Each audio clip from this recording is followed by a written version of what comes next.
Hi. Hi. What's going on? Oh, just grabbed my drink, ready for Yes. happy hour. You and me both. I literally just was like, oh my God, I meant to make this and went and made one before I picked up the phone. So, like, happy Friday. Happy Friday.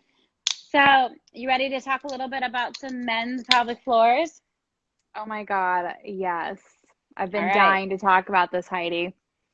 Oh, why don't you kick us off and you can start telling us about our subject for the night.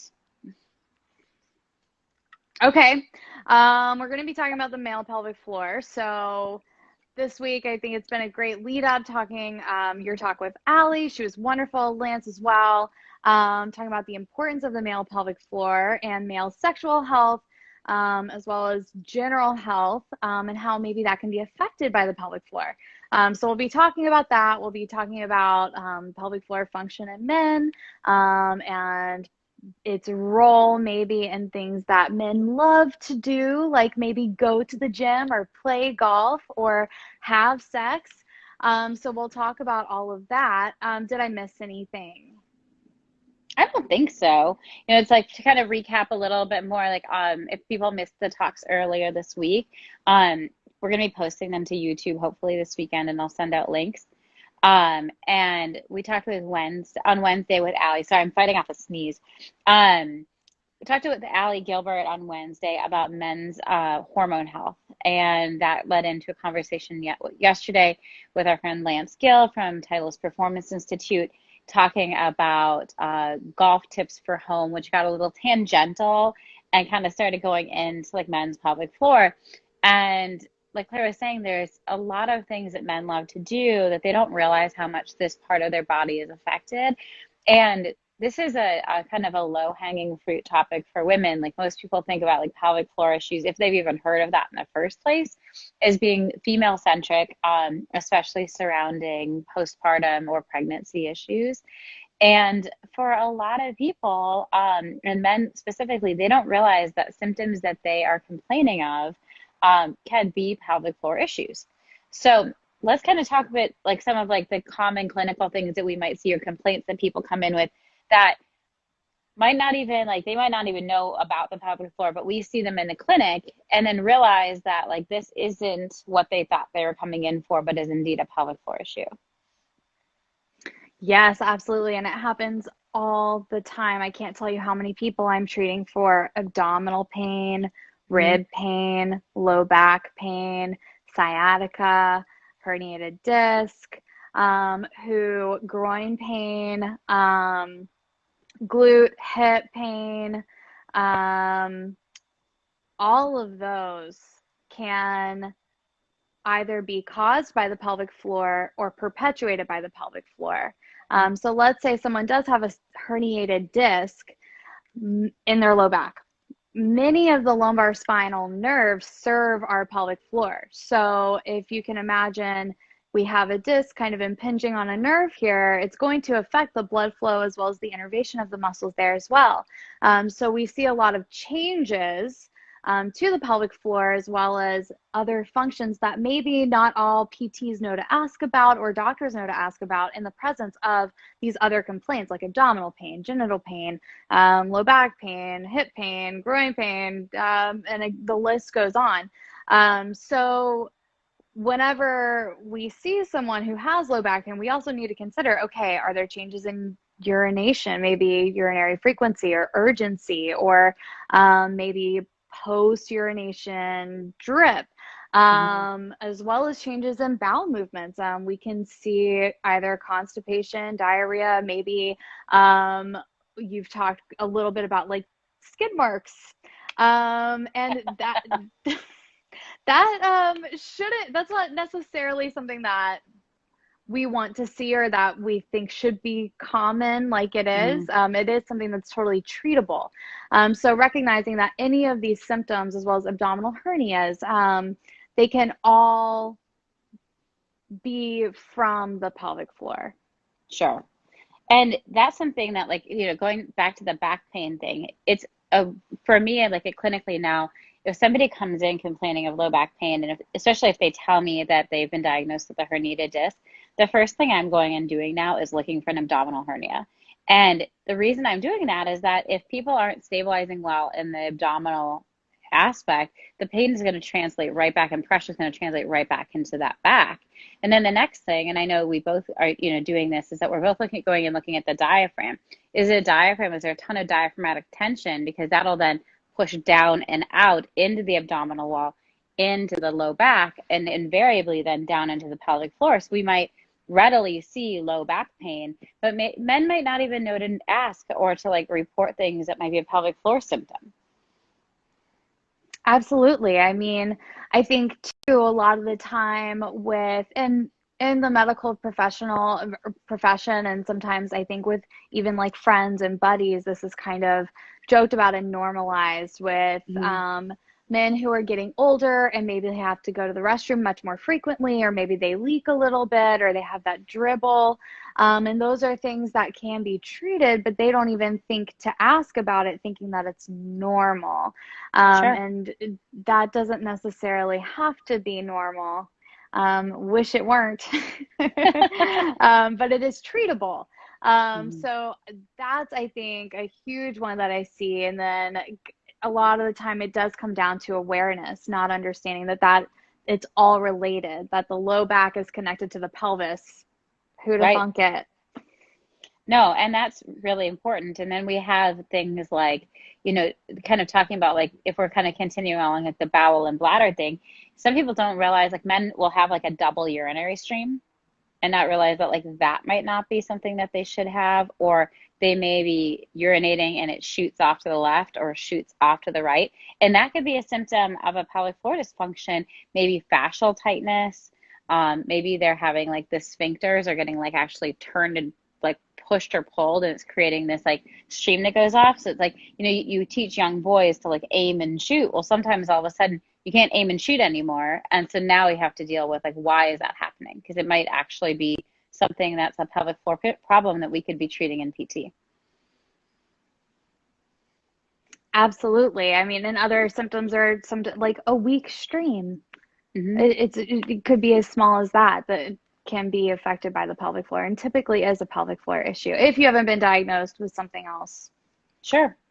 And so, like, we have these things that might be clinical signs that we might be having changes in bowels, either constipation or, frequency. We might be having gas or fecal incontinence. And Charlie Weingoff yesterday mentioned, and someone else mentioned yesterday on the talk about power and like with lifting. And it is not an uncommon thing for men in the gym to kind of joke around about like farting or sharting like in the gym, or maybe a little poop comes out the bottom of a squat or with lifting something really heavy.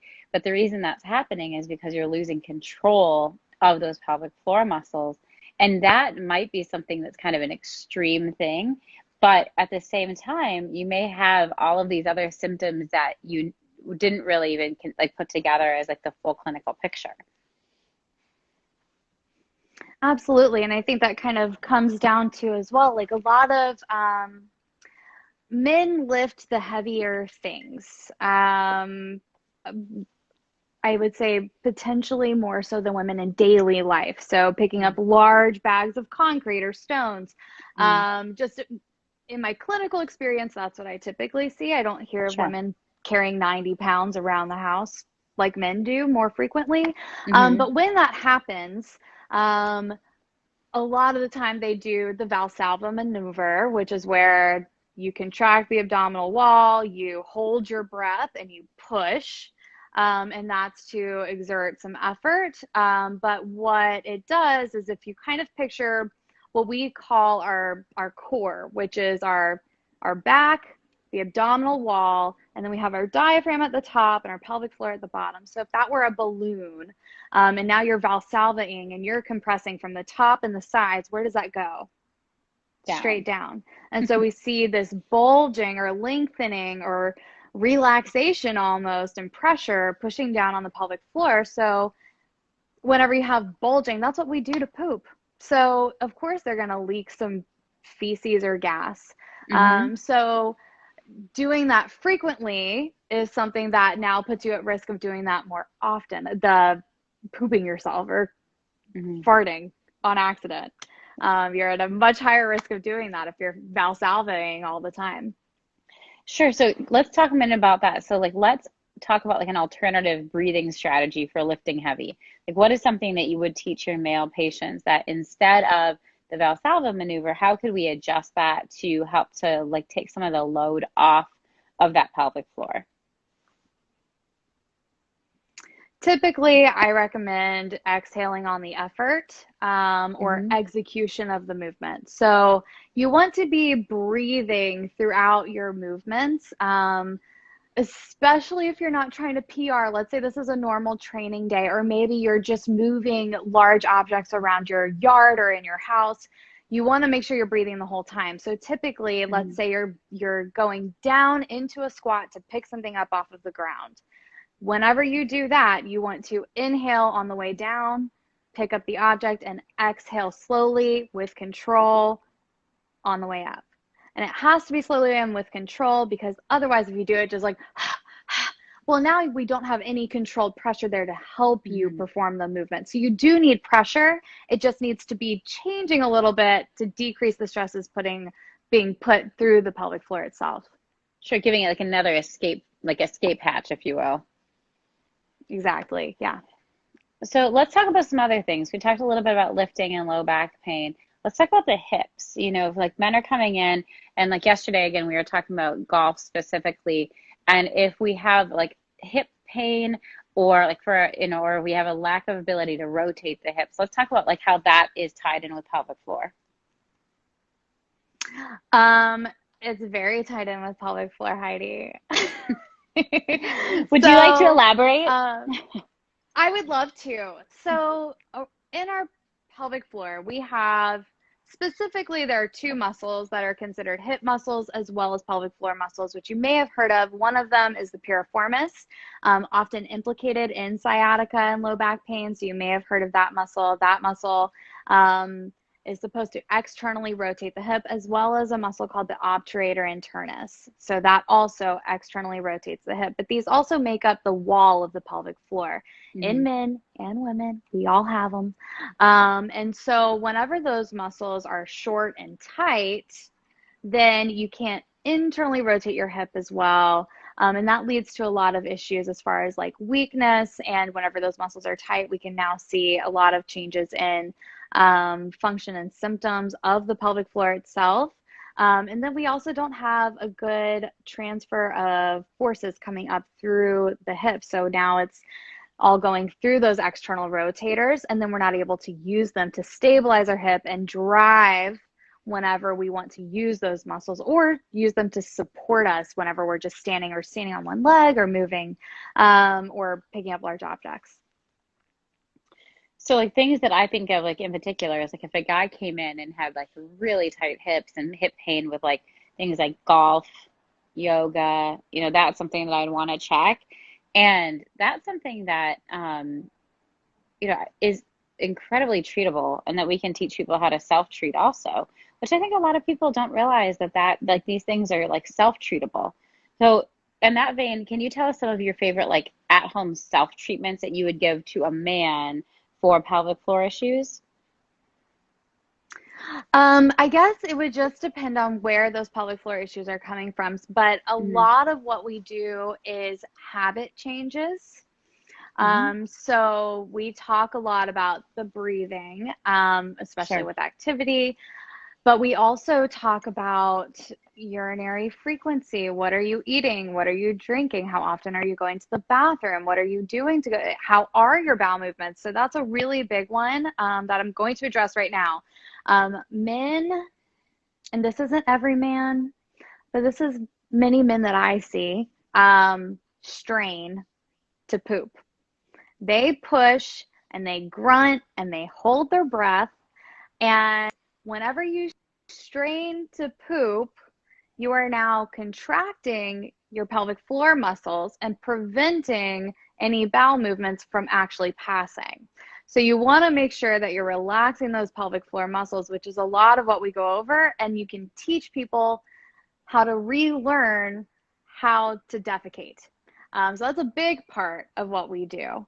And then other things are really hip mobility exercises are huge. So Mhm. doing range of motion and doing internal rotation stretches and doing external rotation stretches, as well as the hip flexor. So the hip is a huge role in the male pelvic floor and can refer a lot of symptoms. So the psoas itself can actually create referred pain into the scrotum. So if you've ever experienced scrotal pain, it could be because you have tight, weak, irritated hip flexors. So we really work on strengthening and stretching those.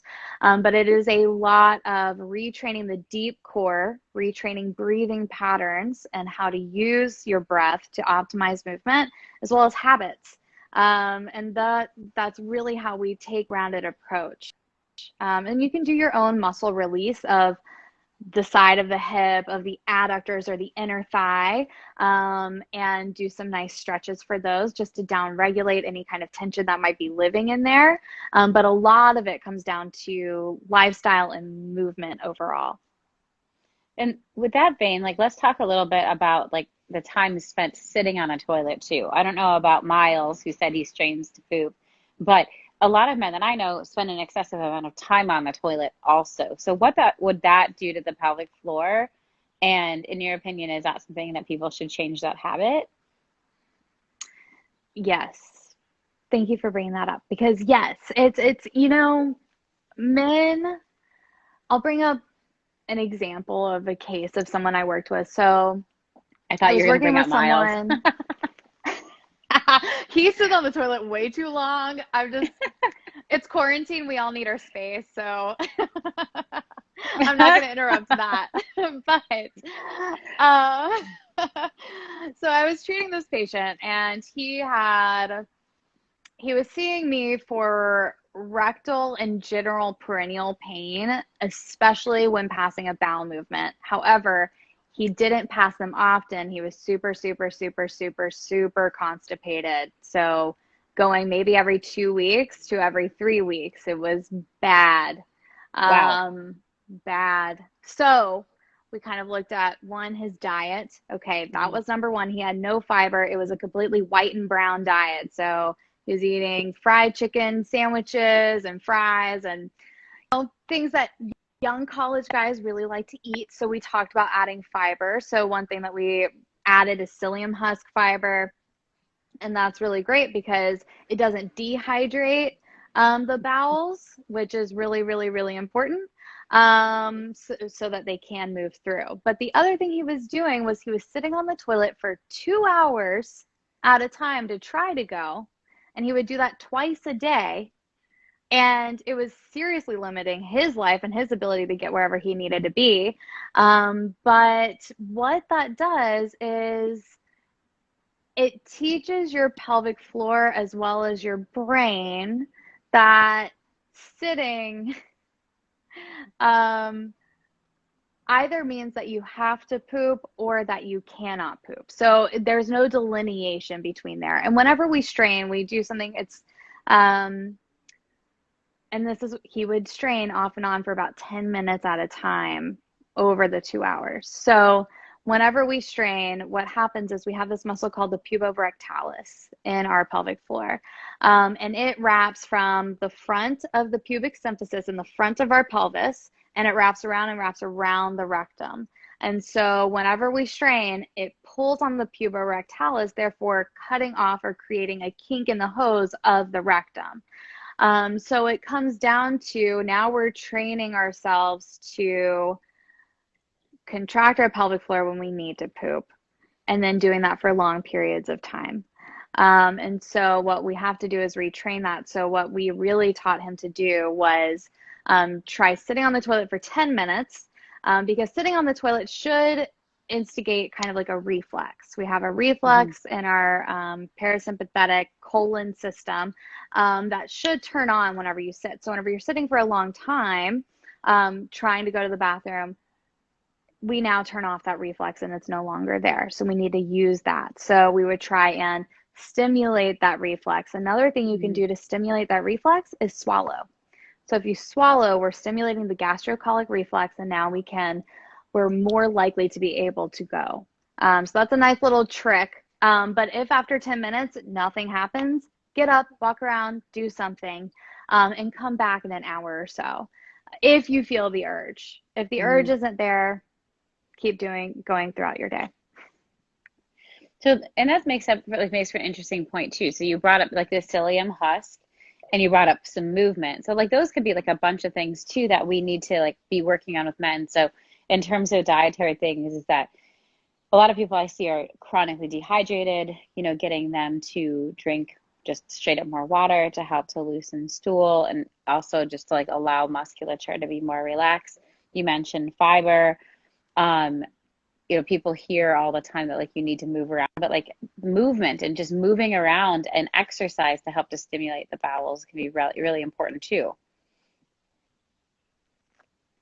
It can be. And I think tight pelvic floor muscles, if you think Hmm. about it, they wrap around the rectum, can make it really difficult to relax them to actually have a full bowel movement. So maybe you're having incomplete bowel movements. So also stretching to relax those. So deep, Hmm. wide squats and doing side lunges and doing happy baby and all of those are really, really helpful in creating more space Hmm. to allow a bowel movement to pass. And that's great. And like, for because these are things that like, women are like, oh, I need to stretch. Like I know very few guys who do adequate stretching throughout the day. So moving off of like the bowel issues, let's talk about like other like what are some other common clinical signs that you see that could be a pelvic floor issue in a guy in the clinic?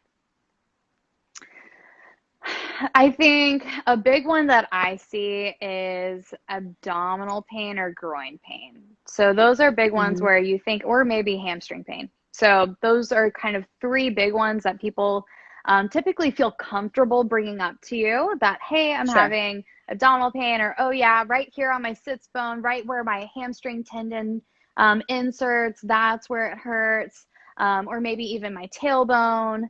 Hmm. Those are really big ones, as well as the groin or the adductor. So they'll talk about their inner thigh when really it's really, really high up. And all of those are signs or symptoms of pelvic floor dysfunction. So a lot of the time, like abdominal pain can be perpetuated by the pelvic floor and pelvic floor muscles, as well as the diaphragm. And then if we do have abdominal pain, I'm going to ask, do you have scrotal pain? Because the abdominal wall is actually we have our abdominal wall, and the scrotum is a continuation of that. So it's actually part of the abdominal wall. So whenever you have abdominal pain, it's likely that scrotal pain is there as well if you're a man. If you're a woman, Hmm. not the same. But I'm going to Definitely. ask about that. And typically the answer is, how'd you know? Yeah, I do. Oh, funny. It happened around the same time. And it's so then whenever we work on the abdominal wall, whenever we work on strengthening Hmm. that in a healthier way, more well-rounded way that includes the back, that includes the pelvic floor. Now we can decrease stresses through the abdominal wall. Hmm. Then their pain tends to go away. We had a question here. What are some urination issues that might be a sign of a pelvic floor problem? So we talked about that a little bit earlier. So we've got either not going, we have either frequency or urgency, or we have maybe like incomplete voiding. Would you say any other ones besides those? Weak stream, hesitancy starting. Sure. Um, those are the only other two I can think. Urethral discomfort, Like, perhaps as well. sure, like a burning or something like that. Oh, Sometimes pulling or like a sharper like a sharper sensation. sensation. So, there was, oh, I know where I was going. Like something that men don't usually ask us about, or I very rarely get, I think I've had it maybe one guy just came right out with it, is let's talk about sexual dysfunction and sexual dysfunctions that may occur because of pelvic floor issues and how by treating the pelvic floor, we could actually enhance sexual performance, or kind of eliminate some of maybe the need for Viagra. Oh, things like that. Do you want to take us through that a little bit? Yeah, absolutely. So in first we have to kind of talk about like male arousal. So there's a process to that. And basically, y'all had touched on this in previous talks before about Hmm. entering more of a parasympathetic state. We need to be in this calm down, relaxed state because we need vasodilation or expansion of the arteries to allow for more blood flow to enter the penis. Very important. And not only that, we want it to stay there. So sometimes men might have that initial arousal, but then it kind of goes away. Well, that's because either they've exited that parasympathetic phase or the muscles are not doing their job to keep the blood in the penis. And so that would be more of a muscle, either hypertonicity or overactivity, or very weak muscles, usually both. But it's a combination of things. So we use our pelvic floor to contract to maintain almost like a pump through the penis. So whenever you have those weaker or dysfunctional pelvic floor muscles, you no longer have blood staying in the penis consistently, or maybe not as much. And we really need that pump to go through. And also to not only maintain an erection, but also to orgasm. So if you're not able to achieve orgasm or maybe get close but can't quite get there, a lot of the time it's the muscles that are implicated for that as well. It's our muscles that pump to now stimulate ejaculation, and we need our muscles to help push I believe it's the vas deferens through. They push the semen through to cause ejaculation, and that's why the muscles contract during orgasm or leading up to orgasm. And that's why that's so important. So whenever that doesn't happen, now we have sexual dysfunction. And pelvic floor PT is wonderful for this. So there was a study, they looked at 143 men, they were all 40s, and they all had complaints of sexual dysfunction. So that included inability to maintain an erection or difficulty achieving erection, as well as low libido. So there was a whole litany of sexual dysfunctions listed. But after they had just muscle release, so they didn't do any strengthening at all, they just released the muscles. After they had muscle release as well as relaxation of the muscle training, they all reported 77 to 87% improvement in sexual dysfunction complaints. So it's really important that we are finding ways to relax those muscles, to stimulate those muscles. So if you do have sexual dysfunction, that's a great way or a great place to start, which we can do in pelvic floor PT. It's something you can explore on your own, explore your perineum, that you have two large pelvic floor muscles along the perineum. Men who, if you do explore that, you might find areas of tenderness or discomfort. And you can do self-massage, self-release, and see if that changes anything for you. And if it does, and you're super satisfied, that's great. But if not, you might benefit from a further evaluation where we could really assess and determine which muscles are implicated. It's really better to do this under the guidance of a professional, but you can explore yourself, learn something. Learn about your own undercarriage. Well, Yeah. talking about like this kind of like tension and strength, when we talked last time a couple of weeks ago, you used the bicep example, which I know we both really like. And for people who don't kind of quite understand like this muscular function, your pelvic floor is a muscular group. And so to kind of use the same example you used, if your muscles are all super short in that pelvic floor and they're too short and tight, you aren't able to generate any power. So we have to be able to get that muscle to fully relax in order to be able to get a full contraction and generate that power, which is how by stretching, mobilizing, creating less tension, then we can actually generate more power as well. Absolutely. And it's so important that we get that ability to not only generate power, but also relax and also create that pump. And it's important for not only sexual health, but general functional health. There's blood flow everywhere. So it's super important.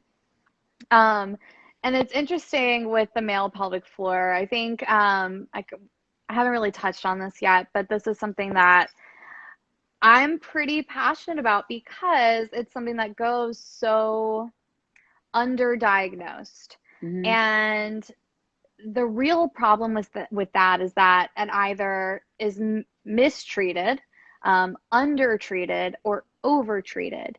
And all of those things can lead to worsening symptoms and worsening status if you're not treated well, right? And a lot of the time, male pelvic pain complaints or pelvic dysfunction complaints are diagnosed as most commonly prostatitis. You don't even Hmm. have to have the lab work to support prostatitis to be diagnosed with it. A lot of the time, what people don't realize is that pelvic floor muscles, they support the prostate, therefore they can refer symptoms that are very similar to the prostate or prostate issues. So it's something that if you are diagnosed with prostatitis, but you're not convinced, or maybe the lab work doesn't really support that, then you have to question, okay, well, is this the muscle? Sure. Likely it is. But also they're diagnosed with other things like sciatica, epididymitis is another Hard one. word. Yeah, that one I practiced that like twice. I still fumbled. I had too much. I had too much. But there are so many things that lead to it being misdiagnosed. IBS is a big one, interstitial cystitis, erectile dysfunction, and it's unfortunate because I think all of these things are definitely treatable, even if that is your issue, that is your diagnosis. Hmm. If we have an infection present or a dysfunction of the organs present, what do the muscles do in response? They guard, they tighten, they weaken. We're not able to use them as well. And if that's the Hmm. case, we're now not supporting all of the other functions of the other organs that are located in our pelvic floor. So, regardless of whether it's infection or inflammation or a disease process, if there's anything going on with the pelvic floor, we want to treat that, even if we can't necessarily resolve a, a diagnosed medical condition. We can We still could help definitely with those impact it. symptoms. No, absolutely. Like the things that we Absolutely. can do can help to like impact all of that other stuff. So, and a lot of this stuff, I think men are always afraid of like, oh God, I don't want to go in because I don't want this person like looking down there. People don't realize how much of this is home programming. Like you already said, dietary changes, exercises that you're doing at home for relaxation, breath work. All of these things are non-hands-on things, right? Absolutely. I think so. I can speak from experience. I have experienced what men would experience in a pelvic floor exam. And I can say that it's not always necessary to do an internal exam. And I understand what you may be going through. um, Yes. so it is something that while I think it's important, it's one of those things that I'll tend to put off simply because if we can identify generally what is happening and we can Hmm. identify good effective treatments, then I don't need to palpate internally those muscles. We know Hmm. maybe they're tight. We know maybe they're dysfunctional. What are things that we can do around the area first? And then maybe that's enough. And if it's not enough, then we'll go there. And then we'll go there with your consent. Hmm. But it's something that I don't know that everybody needs to go through to have a good experience and to feel healed or better. Sure. Well, and that like leads us into kind of our current time too, is that, we're obviously doing this talk virtually and virtual treatment is becoming much more of a thing. And there's something that we've been kind of a common thread with a lot of these talks the last couple of weeks is that a lot of these practitioners that we all work with, they don't live in someone's area. And so, you know, for like Claire's point is like if you don't need a manual exam, there's so many things that it could be done virtually right now with the help of somebody like Claire to help to treat a male pelvic floor issue. If any of this stuff sounds even remotely, like rings any bells for anybody, without an actual physical exam, and you could actually be making improvements now virtually or in the future virtually, if you are struggling to find a pelvic floor therapist in your area or somebody that you feel comfortable with as a man treating you. These are all things that you can be done with nothing hands on. Absolutely. And I think it's so important. I mean, the hands-on stuff is important, but that if you were to come and see us for what, an hour once, maybe twice a week, there Mhm. are a ton more hours in a week. I don't know off the top of my head, but there are 24 in a day, and one out of the 24 is not that much. To be making those changes Mhm. occur over time with habits and with new routines. This is, and so that's really where the work comes in. That's where the change comes, deviation of your symptoms and the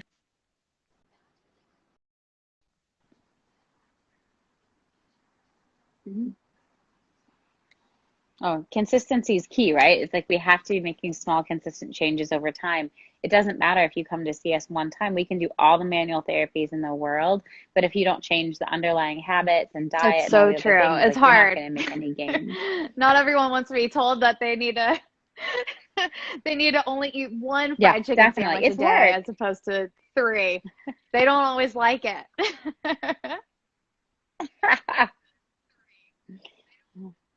Well, eat some celery, drink some water. Thanks. Okay. Was there anything else that you would like to add to this conversation? Anything that we haven't touched base on yet? I think we've kind of hit the main points. I would say that there's a lot to what we're Mhm. evaluating whenever we look at a pelvic floor. So even though we're doing pelvic floor PT, we're not only looking at that, we're watching how your entire body moves.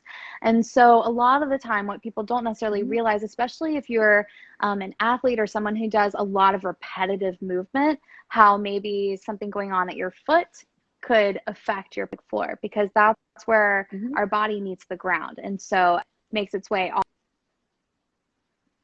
the way up. And so realizing that we're not only looking at the pelvic floor, and that's not the only piece of the puzzle. That's just one part of everything that we do and what we're looking at to make sure Mhm. that you're moving well and you're doing well and that we're preventing any kind of dysfunctions anywhere up and down the chain, not just the pelvic floor, but it's important.